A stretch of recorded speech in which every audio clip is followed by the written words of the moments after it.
Fəsil 1. Robert Langdon yataq otağındakı kiçik stolun üstündəki telefondan yayılan klassik musiqinin zərif sədaları ilə sakitcə oyandı. Griegin Morning Mood əsəri səhərin erkən çağı üçün bir qədər səs-küylü olsa da, Langdona görə bu musiqi günə başlamaq üçün ideal seçim idi. Taxta nəfəs alətlərinin səsi yüksəldikcə, Langdon yenicə qalxmağın yaratdığı sərsəmlikdən zövq aldı. Hə, əlbəttə, deyə gülümsədi. 100 gülləli şəhər. Zəif işıqda Langdon otağın nəhəng tağvari pəncərəsini seyr etdi. Pəncərənin hər iki yanında antikvar Edvard dövrünə aid şkaf və alabastr lampa vardı. Yumuşaq, əl ilə toxunmuş xalça hələ də dünən axşamki otaq hazırlığından qalan qızıl gül ləçəkləri ilə örtülü idi. Langdon Praqaya 3 gün əvvəl gəlmişdi və əvvəlki səfərlərində olduğu kimi Four Seasons otelinə yerləşmişdi. Otelin meneceri onun rezervasiyasını 3 yataq otaqlı lüks nömrəyə dəyişməkdə israr edəndə, Langdon bunun otelin sadiq müştərisi olduğu üçünmü, yoxsa daha çox birlikdə səyahət etdiyi qadının nüfuzuna görəmi baş verdiyini düşündü. Ən məşhur qonaqlarımız ən möhtəşəm şəraitə layiqdir, deyə menecer israr etmişdi. Nömrədə ayrıca vanna otaqları olan 3 yataq otağı, qonaq otağı, yemək otağı, böyük piano və mərkəzdə böyük bir çıxıntılı pəncərə vardı. Pəncərənin qarşısında ABŞ səfirliyindən göndərilmiş qırmızı, ağ və mavi lalələrdən ibarət dəbdəbəli buket dayanırdı. Langdonun şəxsi geyinmə otağında isə üstündə RL inisialları işlənmiş yumuşaq yun ev başmaqları vardı. Mənə elə gəlir ki, bu Ralph Lauren brendinin baş hərfləri deyil, o düşündü və özünə qarşı gördüyü bu diqqətdən xeyli məmnun qaldı. İndi isə yataqda rahatlanmış halda zəngli saatın musiqisini dinləyərkən çiynində zərif bir əl hiss etdi. Robert, deyə yumuşaq bir səs pıçıldadı. Langdon çevrildi və ürək döyüntülərinin sürətləndiyini hiss etdi. O oradaydı, gülümsüyürdü. Dumanlı boz gözləri hələ də yuxulu idi. Uzun qara saçları çiyinlərinə dağılmışdı. Sabahın xeyir gözəlim, deyə cavab verdi. Qadın əli ilə onun yanağını oxşadı. Biləklərində hələ də Balat savaş ətrinin qoxusu qalırdı. Langdon onun zərif simasına heyranlıqla baxdı. Langdondan 4 yaş böyük olmasına baxmayaraq, ona hər baxdıqda sanki gözlərinə daha gözəl görünürdü. Dərinləşən gülüş xətləri, tünd saçlarındakı boz tellər, şıltaq baxışları və valeh edici zəkası. Langdon bu qeyri-adi qadını Princeton Universitetində oxuduğu vaxtlardan tanıyırdı. Gənc qadın professor köməkçisi işləyirdi. Langdon isə bakalavr tələbəsi idi. O zaman Langdonun utancaq eşqi ya nəzərə çarpmamış, ya da cavabsız qalmışdı. Amma onlar illər boyu dostluğa davam etmişdilər. Langdon məşhur alim idi. Catherine isə uğur pillələrini sürətlə qalxıb, öz peşəkar həyatının zirvəsinə çatmışdı. Ancaq onların dostluğu eyni səmimiyyətdə davam etmişdi. Doğru zamanın gəlməsi nə qədər də vacibdir, deyə Langdon indi dərk edirdi və bu təsadüfi işgüzar səfərdə bir-birinə nə qədər tez vurulduqlarına hələ də təəccüblənirdi. Morning Mood tam orkestr səviyyəsinə yüksələndə Langdon onu güclü qolları ilə özünə doğru çəkdi. Qadın onun sinəsinə sıxılıb mızıldandı. Yaxşı yatdın, pis yuxular görmədin yenə. Qadın başını yellədi və köks ötürdü. Çox tanrım, dəhşətli idi. Gecənin erkən saatlarında qadın diksinərək oyanmışdı və Langdon onun yenidən yuxuya getməsi üçün təxminən 1 saat təsəlli verməli olmuşdu. Langdon bu şiddətli kabusları onun həddindən artıq içdiyi Bohemiya absenti ilə əlaqələndirmişdi. O həmişə deyirdi ki, bu içkiyə mütləq xəbərdarlıq əlavə olunmalıdır. Bel epok dövründə halüsinasiya yaradan xüsusiyyətlərinə görə məşhur idi. Bir də əsla, deyə qadın onu əmin etdi. Langdon musiqini söndürdü. Gözlərini yum, səhər yeməyinə qədər qayıdaram. Mənimlə qal, deyə qadın onu saxladı. Bir gün üzməsən olmaz? Əgər məni hələ də gənc və əzələli görmək istəyirsənsə, yox, deyə Langdon gülümsəyərək yanına oturdu. Hər səhər Straqov üzgüçülü mərkəzinə qədər 3 kilometr qaçırdı. Çöldə qaranlıqdır, deyə qadın israr etdi. Burada üzə bilməzsən? Otel hovuzunda? Niyə də yox? Su sudur. Çox balacadır. 2 hərəkət və bitdi. Mənə ələ salırsan, Robert. Amma səni bağışlayıram. Langdon güldü. Gülməlisən. Yat, səhər yeməyində görüşərik. Qadın qaşlarını çatdı. Ona yastıq atdı və üzünü o biri tərəfə çevirdi.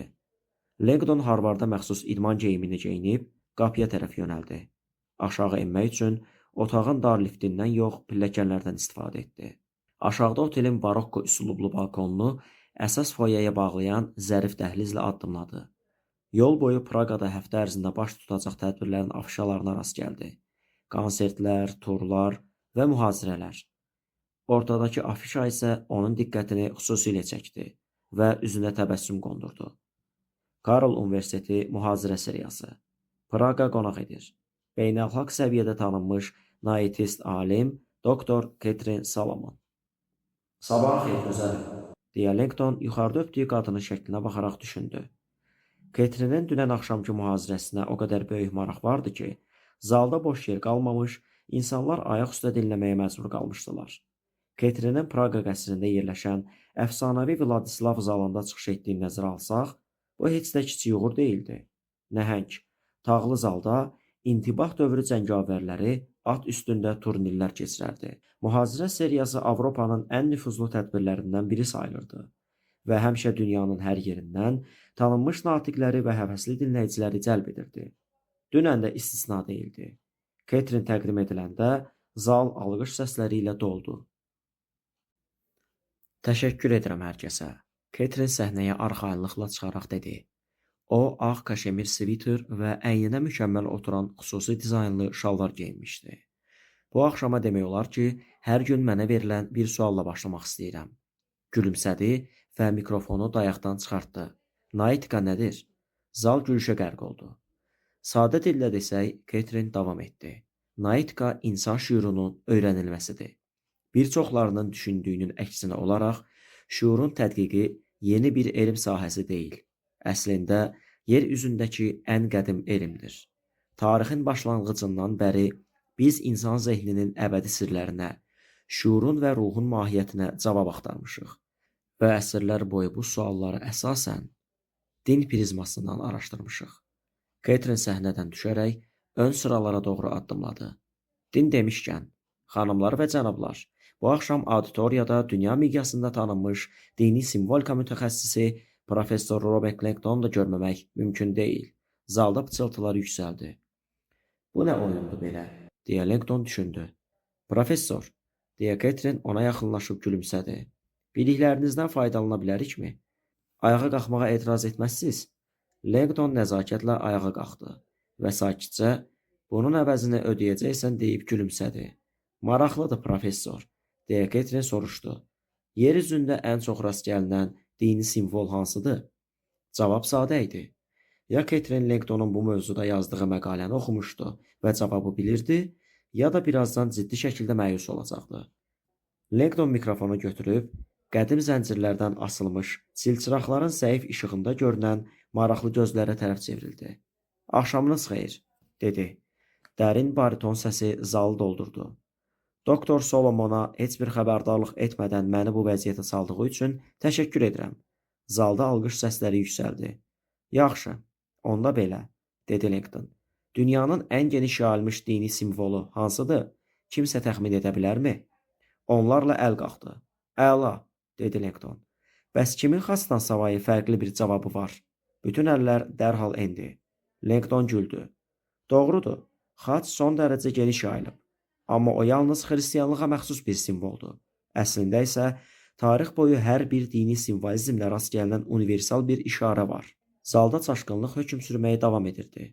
Hamınız bunu dəfələrlə görmüsünüz, deyə Langdon onları ruhlandırdı. Məsələn, qədim Misirdə Tanrı qora həsr olunmuş daş abidədə bir anlıq pauza verdi. Bəs Buddist Kanişka sandığında, yaxud məşhur Pantokrator Xristos təsvirində sükut davam edirdi. İzləyicilər donuq baxışlarla ona baxırdı. Ay aman, deyə Langdon düşündü. Bu ki, əsl elmi auditoriyaymış. Bu həmçinin yüzlərlə ən məşhur intibah dövrü tablosunda özünü göstərir. Leonardo da Vinci'nin İkinci Qayalıqlar Bakirəsi, Fra Angelico'nun Müjdə, Giotto'nun Kədər, Tisianın Məsihin sınağı, eləcə də saysız hesabsız Məryəm və uşaq təsvirlərində. Mənim bəhs etdiyim simvol, dedi, halədir. Ketrin gülümsədi. Görünür cavabı bilirdi. Halə, deyə Langdon davam etdi. Tam kamilliyə çatmış bir varlığın başı üzərində görünən işıq diskidir. Xristianlıqda halə İsa Məsihin, Məryəmin və müqəddəslərin başı üzərində durur. Daha geriyə getsək, halə qədim Misir tanrısı Ra'nın başı üzərində də vardı. Şərq dinlərində isə Buddanın və Hindu tanrılarının başı üzərində görünür. Möhtəşəm, təşəkkür edirəm professor, deyə Ketrin mikrofon almaq üçün irəli uzandı. Amma Langdon onu görməzlikdən gəldi və kənara çəkildi. Kiçik bir intiqam jesti. Tarixçiyə cavabını tam eşitmək istəmədiyi sualı vermə. Zal gülüşlə doldu. Əlavə etməliyəm ki, dedi Langdon, halələr müxtəlif forma və ölçülərdə olur. Bəziləri qızılı disk formasındadır, bəziləri şəffafdır, bəziləri isə hətta kvadratdır. Qədim Yəhudi mətnlərində Musa Peyğəmbərin başının ətrafında hila, yəni halə və ya şölə olduğundan bəhs edilir. Halələrin bəzi xüsusi növlərində isə şəfəqlər olur. Langdon hiyləgər bir təbəssümlə Ketrinə tərəf döndü. Bəlkə doktor Solomon bu halələrin adını bilir? Mikrofonu ona uzatdı. Şəfəq saçan tac, dedi Ketrin tərəddüd etmədən. Kimsə ev tapşırığına yaxşı hazırlaşıb, deyə Langdon düşündü və mikrofonu yenidən ağzına yaxınlaşdırdı. Bəli, şəfəq saçan tac xüsusilə əhəmiyyətli bir simvoldur. Tarix boyu Horusun, Heliosun, Ptolomeyin, Sezarın, hətta Rodosun nəhəng heykəli Kolossunun başını bəzəmişdir. Langdon tamaşaçılara sanki onlarla bir sirri paylaşırmış ədası ilə gülümsədi. Az adam bunu bilir, amma New York şəhərində ən çox foto şəkli çəkilən obyekt əslində şəfəq saçan tacdır. Hamı çaşqın baxışlarla ona baxırdı. Hətta Ketrin də təəccüblənmişdi. Təxmin edən varmı? Deyə Langdon soruşdu. New York limanından 91 metr yuxarıya ucalan şəfəq saçan tacın foto şəklini heç çəkməmisiz? Hər kəs təəccüblə bir-birinə baxmağa və pıçıldaşmağa başladı. Azadlıq heykəli, deyə kimsə dilləndi. Bəli, dedi Langdon. Azadlıq heykəlinin başında şəfəq saçan bir tac var. Qədim bir halə. Tarix boyu ilahi kamilliyə ya da daha yüksək bir şuur səviyyəsinə sahib olduğuna inandığımız, xüsusi şəxsləri tanımaq üçün istifadə etdiyimiz universal simvol. Langdon mikrofonu Ketrinə qaytaranda onun üzündən məmnunluq oxunurdu. Təşəkkür edirəm, deyə Ketrin pıçıldadı. Alqışların müşayiəti ilə Langdon yerinə qayıtdı. Ketrin yenidən səhnəyə çıxdı. Professor Langdonun da az əvvəl aydın bir şəkildə ifadə etdiyi kimi dedi. İnsanlar şuur haqqında çox uzun zamandır düşünürlər. Amma elmin bu gün gəldiyi inkişaf səviyyəsində belə onu dəqiq tərif etməkdə çətinlik çəkirik. Əslində, bir çox alimlər şuuru müzakirə etməkdən belə qorxur. Ətrafa göz gəzdirdi və ehtiyatla pıçıldadı. Onlar buna şşş deyirlər. Zalda yenidən gülüş dalğası yayıldı. Ketrin ön sırada eynəkli bir qadına işarə verdi. Xanım, siz şuuru necə tərif edərdiniz? Qadın bir an düşündü. Deyəsən, öz mövcudluğumun fərqində olmaq. Mükəmməl, dedi Ketrin. Bəs bu fərqindəlik hardan gəlir? Beynimdən, yəqin ki, dedi qadın. Düşüncələrimdən, ideyalarımdan, xəyallarımdan, məni mən edən beyin fəaliyyətimdən. Çox gözəl izah etdiniz. Təşəkkür edirəm.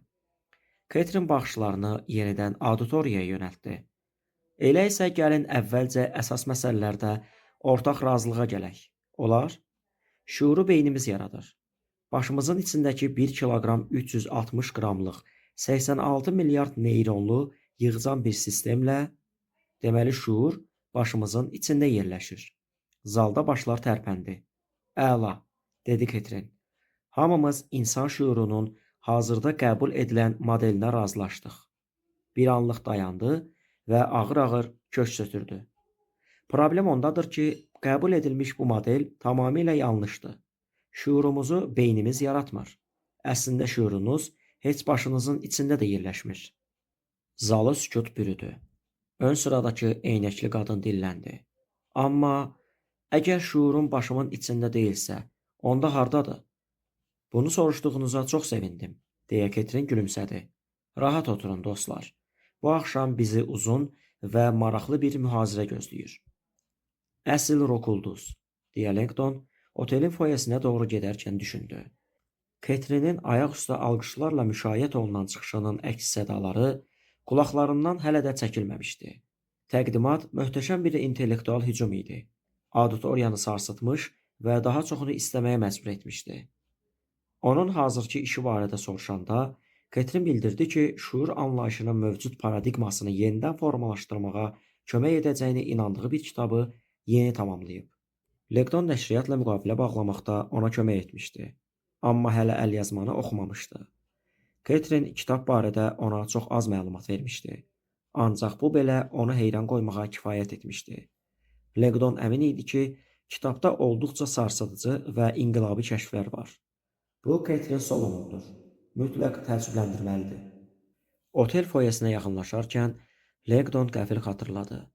Bu səhər saat 8-də Ketrinin doktor Brigitta Gessnerlə mühazirə seriyasında çıxış etmək üçün onu şəxsən dəvət etmiş tanınmış Çex neyrobioloqla görüşü vardı. Dəvət xeyli cazibədar görünsə də, Langdon dünən tədbirdə tanış olduğu qadını dözülməz saydığı üçün indi Ketrinin yatıb qalmasına və səhər yeməyini onunla keçirməsinə gizlicə ümid bəsləyirdi. Bu fikri kənara ataraq foyeyə daxil oldu. Əsas girişdə onu dəbdəbəli qızıl gül buketlərinin ətri qarşıladı. Lakin foyedə gördüyü mənzərə heç də xoş deyildi. Qara geyimli iki polis əməkdaşı geniş məkanda diqqətlə dolaşırdı. Onlarla birlikdə iki alman çoban iti vardı.